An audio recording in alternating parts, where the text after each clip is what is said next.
Assalamualaikum warahmatullahi wabarakatuh. Selamat pagi menjelang siang anak-anakku. Kita bertemu di materi AAK, Akidah Akhlak.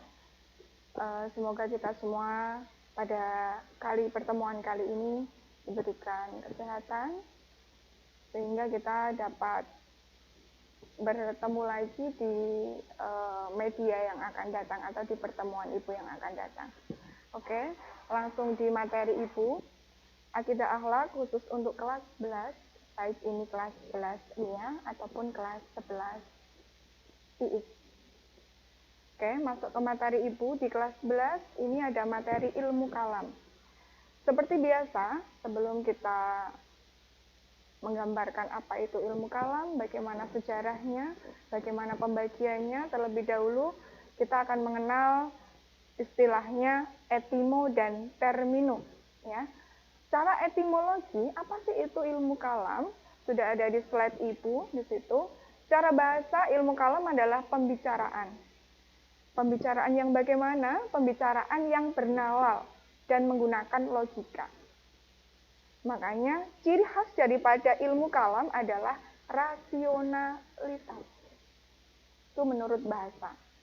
Lanjut, menurut istilah atau kita kenal dengan terminologi. Menurut istilah ini ada banyak ya ilmuwan kita yang berpendapat.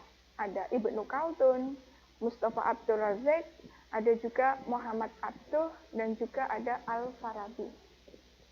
Seperti biasa yang namanya pendapat pasti ada perbedaan di antara empat itu dalam memaknai ilmu kalam itu. Silahkan kalian baca sendiri di situ, ya. Inti daripada ilmu kalam menurut istilah di sini ibu sudah rangkum. Jadi ilmu kalam secara umum menurut istilah adalah ilmu yang membahas berbagai ilmu ketuhanan dengan menggunakan dalil akli dan nakli.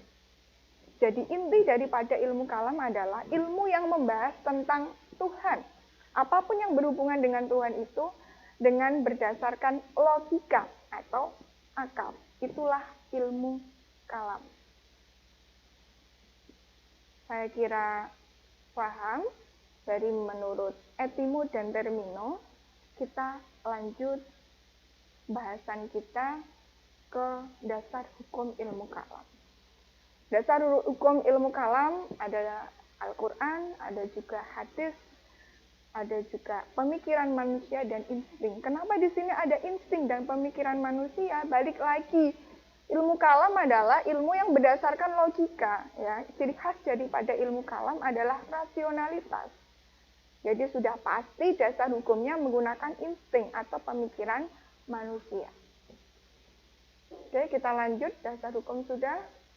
Sekarang adalah ruang lingkup ilmu kalam. Apa itu, Bu, ruang lingkup? Ruang lingkup adalah bahasan. Apa saja yang dibahas dalam ilmu kalam? Ini terbagi menjadi 3. Ya, kita singkat dengan ma, wa, ma. Ya, ma, wa, ma. Ma-nya apa? Ma yang pertama adalah mabda. Mabda, ya. Wa yang kedua, wasilah atau bisa dikatakan wasikoh. Dan yang terakhir, yaitu yang ketiga, yaitu ma'at. Ya. Ma'at. Satu persatu akan Ibu jelaskan di sini. Mabda. Apa itu mabda?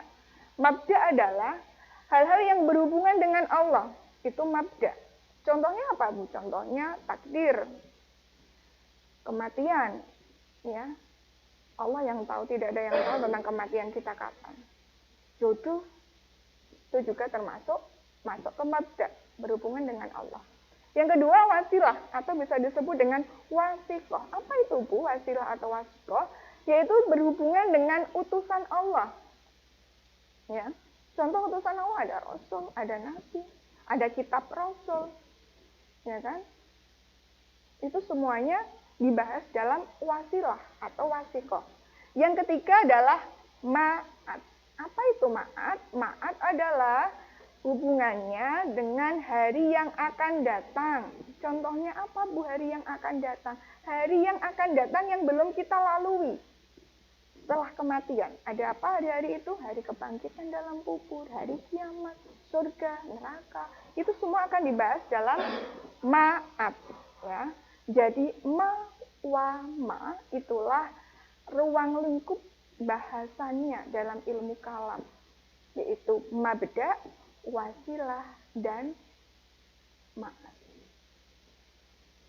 Ruang lingkup sudah, kita masuk ke fungsinya. Ya. Fungsi ilmu kalam, apa sih manfaatnya? Fungsinya ilmu kalam itu ada apa saja, Bu? Kita singkat dengan 4M ya. 4M di sini bukan menguras bak mandi ya, bukan mengumpulkan barang-barang bekas, tidak ya. Di sini 4M adalah yang pertama memperkuat, membela, menjelaskan akidah Islam. Dengan hadirnya ilmu kalam ya, ternyata berfungsi untuk memperkuat akidah. Yang awalnya orang-orang mungkin yang di luar akidah kita mencemooh akidah kita, menjelek-jelekan tentang Islam dan lain sebagainya. Dengan hadirnya ilmu kalam setidaknya bisa memberikan penjelasan terhadap mereka sesuai dengan akal nalar mereka. Yang kedua, fungsi ilmu kalam, yaitu menolak akidah yang sesat. Ini pas sekali ketika kita sangkutkan atau ketika kita sandingkan dengan keadaan seperti sekarang ini. Banyak akidah-akidah yang menyesatkan Islam. Banyak aliran-aliran yang menyesatkan Islam. Mungkin sudah lama kita dengar di telinga kita tentang ajaran Lia Eden, ya, dengan ajaran mereka yang menyesatkan. Nah, salah satu fungsi dari ilmu kalam adalah menolak dengan akidah sesat tersebut. Dengan adanya ilmu kalam ini bisa menjelaskan kepada mereka, oh bagaimana Islam yang sebenarnya, bagaimana Islam yang bisa dicerna dengan akal mereka, ya, tanpa memandang bulu mereka yang baru mengenal Islam atau yang sudah lama mengenal Islam. Mereka bisa mencerna semua dengan adanya ilmu kalam. Yang berikutnya adalah yang ketiga, apa itu? Mengajak orang yang baru untuk mengenal Tuhan secara rasional. Inilah Islam. Islam kaya akan ilmunya. Salah satunya adalah ilmu kalam. Mengajak orang yang baru mengenal Islam dengan logika mereka.